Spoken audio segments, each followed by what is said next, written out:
देश की जीडीपी बढ़ नहीं रही, महंगाई और बढ़ रही है और कोविड की वेव गुजरने पर लोग बेरोजगार हुए। 1 मिनट, डीजल 100 रुपए। ये क्या बात करता है यार। हाँ भाई, 100 रुपए। यही नहीं, अभी और सुनिए। सरकार की मदद तो करनी पड़ेगी। जो सरकार काम कर रही है उसके हिसाब से देखा जाए पेट्रोल कोई महंगा नहीं है। हाँ, और महंगा होना चाहिए। कुछ भी महंगा हो जाए, अगर देश में विकास हो रहा है। आज तक 70 साल में कोई लड़ाकू विमान कोई कुछ खरीदा गवर्नमेंट ने? कहा कि पिछली सरकार ने। ये सरकार खरीद रही है। जब खरीद रही है तो धन की आवश्यकता पड़ेगी। भाई साहब, जिस विमान की बात कर रहे हैं वो एक्चुअली में रफाल विमान है, जो कि कांग्रेस 520 करोड़ में ला रही थी, बट बीजेपी सरकार वही 670 करोड़ में लाई है। ना 670 करोड़ विदाउट इक्विपमेंट्स और गन्स, एंड विद इनके वो लेके आई है 1670 करोड़। जब इनसे बिल मांगा गया कि इक्विपमेंट्स और गन्स का बिल दे दीजिए, इनका कुछ रिप्लाई था नहीं, वो तो नहीं दे पाएंगे। तो सरकार के हित में और कितना महंगा होना चाहिए पेट्रोल? कुछ भी महंगा हो जाए, जो सरकार करेगी वो बहुत बढ़िया कर रही है। 200-300 कितना? 500 रुपये तो भी डलवाएंगे, तो भी मोदी जी के साथ में मोदी जी रहेंगे वोट डालो। बहुत धन्यवाद। कोई सेंस है इस बात की? हमें बहुत लग रही थी उस टाइम। हाँ तो भाई साहब, सिर्फ रैलीज पर मत ध्यान दीजिए, थोड़ा फैक्ट्स एंड फिगर्स पर भी अपना गौर फरमाइए। हर साल गवर्नमेंट जब बजट पास करती है, उसमें टेक्नोलॉजी के लिए अलग से फंड्स निकालती है, तो इससे गवर्नमेंट को सपना थोड़ा ना आ जाएगा कि हम इस टेक्नोलॉजी को बाय करने के लिए पेट्रोल का प्राइस बढ़ा देंगे। मुझे समझ नहीं आ रहा कि इससे पेट्रोल के प्राइस का क्या लेना देना। सरकार कम करने की स्थिति में है कि नहीं, ये प्राइमरी मैटर है। जब इंटरनेशनल मार्केट में क्रूड का रेट बढ़ा है तो गवर्नमेंट के हाथ में क्या है? आज के डॉलर की प्राइस मालूम है आपको? डॉलर की प्राइस मालूम है? और एक नारा दिया था अब की बार मोदी सरकार बहुत ही महंगाई की मार, तो क्या उस पे वादा खिलाफी नहीं है? कोई वादा खिलाफी नहीं है। उठा ले रे देवा, उठा ले रे बाबा। तो यहाँ पर ये सर बोल रहे हैं कि पेट्रोल के दाम क्रूड ऑयल की कीमत बढ़ने पर और डॉलर की कीमत बढ़ने पर हो रहे हैं। सही बात है, एकदम अच्छी बात है। पिछले 7 सालों के अंदर जो डॉलर का प्राइस है वो 10-12 रुपये ऊपर गया है, क्रूड भी ऊपर गया। पर थोड़ी सोचने की बात है कि जब भी इंडिया में क्रूड का प्राइस ऊपर जाता है तो पेट्रोल के दाम बढ़ते हैं, बट जब भी क्रूड का प्राइस नीचे आता है तो पेट्रोल के दाम कभी नहीं गिरते। एक बार आप ज़रूर वेरीफाई करिएगा। और साथ ही साथ जब हमने थोड़ी और रिसर्च की तब हमें और पता लगा कि जो हमारे जो पेट्रोल की कीमत है, अगर उसको हम कच्चे तेल के डॉलर के आज के मल्टीप्लाई करें और साथ ही साथ सारा रिफाइनिंग का खर्चा डालें तो सर जी 30 रुपये पड़ता है, 28 से 30 एवरेज पड़ता है, बट हम लोग उसको 100 रुपये पर खरीद रहे हैं। इतनी ज़्यादा लूट मची हुई है आज हमारे देश। और अगर आपको लगता है कि अगर पेट्रोल के दाम बढ़ने पर देश की डेवलपमेंट हो रही है, देश की ग्रोथ हो रही है, तो एक चीज़ मैं आपको बता दूं कि देश की डेवलपमेंट महंगाई बढ़ने पर नहीं, महंगाई गिरने पर होती है। आज आप दूसरे डेवलप्ड कंट्रीज़ के साथ अपने आप को कंपेयर करिए, फिर डेवलपिंग के साथ कंपेयर करिए, वहाँ पर क्या हो रहा है? वहाँ पर महंगाई कम हो रही है और देश आगे बढ़ रहा है। पर यहाँ पर इंडियंस को ये लगता है कि नहीं, अगर महंगाई बढ़ेगी तभी हम तरक्की करेंगे। कईयों चीज़ों में सस्ता भी तो हुआ है। आज राशन देख लो, छोड़ दो ना, एक आइटम को छोड़ दो। महंगा छोड़ दे, सस्ता उठा लें यार। सस्ती चीज को भी तो आप माइक पे पूछो ना। ओके, कुछ नहीं बोलेगा तो कुछ की जगह क्या बोलेगा? ये समस्या है रे, क्या बोलने का?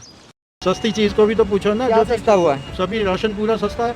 दाल क्या रेट होती थी मनमोहन सिंह के टाइम में? 120 रुपए किलो तक पहुंच गई, आज 60-70 रुपए किलो मिल रही। कोई ग्रिप नहीं है इसके पास, लौंडा हवा में उड़ रहा है, ऐसे कैसे अटक सकता कोई?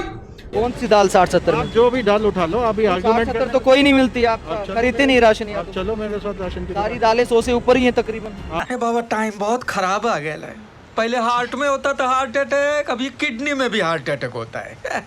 अब इन भाई साहब का सेकंड बयान ये है कि देश के अंदर जितने भी हमारी पल्सेस हैं, ग्रोसरीज हैं, वो सब सस्ती हो गई हैं। अब मुझे ये नहीं लगता कि क्या इनके दिमाग में चल रहा है, शायद ये मंगल ग्रह से आए या फिर ये शायद कुछ ज़्यादा ही पढ़े लिखे हो गए कि इनको लगता है कि देश के अंदर ये सारा सामान सस्ता हो रहा है।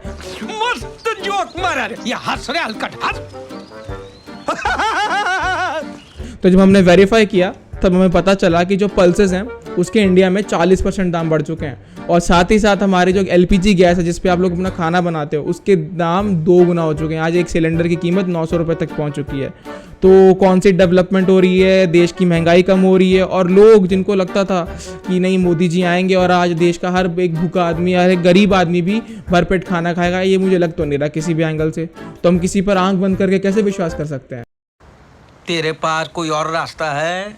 पेट्रोल डीजल के दाम अथाह बढ़ते जा रहे हैं, मतलब आपको गलत नहीं लगता ये? चोर है ही नहीं, ईमानदार सरकार है बिल्कुल। अच्छा, कई सरकार ना थी मतलब कितना भी टैक्स लगा लो मतलब। अच्छा कुछ भी हो जाए, चाहे अपनी कलेजा बेच किडनी बेच अच्छा। पड़े मोदी। अच्छा, हाँ, मोदी के लिए कलेजा और किडनी भी बेच सकते सब हैं। कुछ है न्यौछावर जनता के लिए। अच्छा, मोदी ने जनता के लिए, जनता मोदी के लिए, मतलब 200-300 रुपए पेट्रोल डीजल हो जाए कोई फर्क नहीं सब चलेगा। पैसे क्या चीज है, हाथ की मैल है। मतलब कुछ भी, चाहे पेट्रोल 500 रुपए का हो जाए, हम तो अपना कलेजा निकाल के रख देंगे।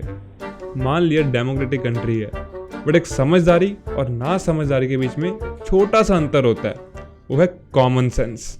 आप परमानेंट रहेगा मोदी अब तो, मतलब पेट्रोल डीजल गैस बढ़ता रहे। महंगा हो जी मोदी रहेगा अब। अच्छा, ऐसा क्यों लगता है आपको? हाँ अच्छा, बस मोदी रहेगा, मोदी हारे ना अब। नहीं हारेगा तो नहीं, महंगाई से क्यों दिक्कत नहीं है आपको? कुछ भी दिक्कत ना हो, मोदी बढ़िया हमको तो बस जो बात है। तो महंगाई से कोई फर्क ना पड़ता। ना हमें बड़े फर्क। ये क्या बात करते हैं यार। अगर आज की यूथ अगर ऐसे बयान देगी, ऐसे सोचेगी, तो देश के अंदर डेवलपमेंट कैसे होगी?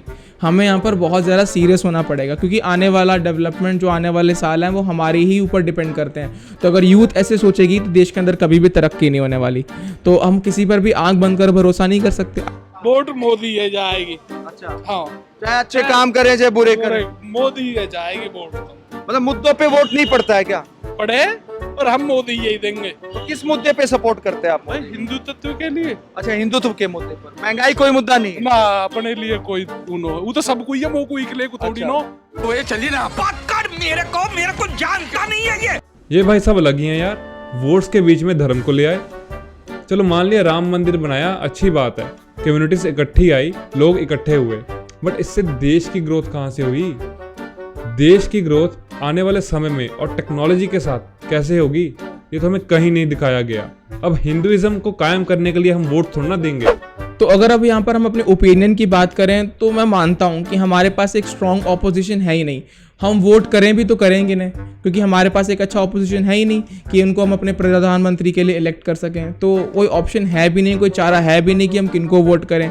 पर इसीलिए तो ये आज हालत हो गई है, जब यहाँ पर आज इंडिया में कंपटीशन है ही नहीं, तभी तो आज हमारी जो बहुमत में गवर्नमेंट है वो कुछ भी कर रही है। वो अपनी मर्जी से कोई भी रूल ले आ रही है, कभी फार्म रूल ले आ रही है, कभी वो रूल ले आ रही है। इनको कुछ भी समझ में नहीं आ रहा है कि क्या चल रहा है। आज दिल्ली से इनके राइट छीन लिए गए, इन्होंने एलजी को वहाँ पे कुर्सी पे बिठा दिया, क्योंकि केजरीवाल जी ने वहाँ पर दिल्ली के अंदर बहुत ज़्यादा डेवलपमेंट की, स्कूल्स बनवाए, बिजली फ्री कर दी, लोगों को बसेस फ्री कर दी, ट्रैवल सस्ता कर दिया, पानी फ्री कर दिया, और क्या चाहिए। बच्चों को वर्ल्ड लेवल बेस्ट एजुकेशन दे रहे हैं, एंटरप्रेन्योरशिप के बारे में सिखा रहे हैं।